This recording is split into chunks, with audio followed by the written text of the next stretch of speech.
In today's video, I'm going to show you how do you post on Telegram step by step using Telegram desktop or Telegram web on your computer.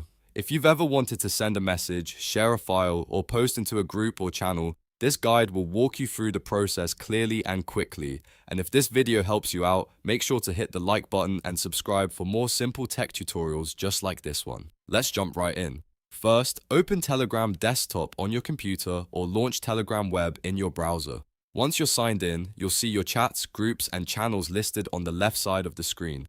This is where you choose exactly where you want to post. Now click on the target chat, group, or channel from that left sidebar. Make sure you select the correct place before typing anything, especially if you're posting in a work group, community chat, or public channel. Once the conversation or channel opens, look at the input field at the bottom of the screen. This is where you type your message. Click inside the text box and enter the content you want to post. You can write a short update, a longer announcement, a reply, or any message you want to share. If you want to make your post more useful or more visual, Telegram also lets you attach media and files. To do that, click the paperclip icon next to the text box.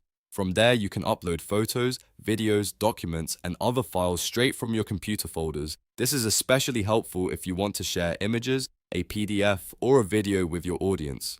After you've typed your message and attached any files you need, take one final look to make sure everything is correct. Check your spelling, verify the attachment, and confirm you're posting in the right chat, group, or channel. When you're ready, press enter on your keyboard or click the blue paper airplane send button to publish the post. In just a second, your message will appear in the chat or channel for everyone there to see. And that's it.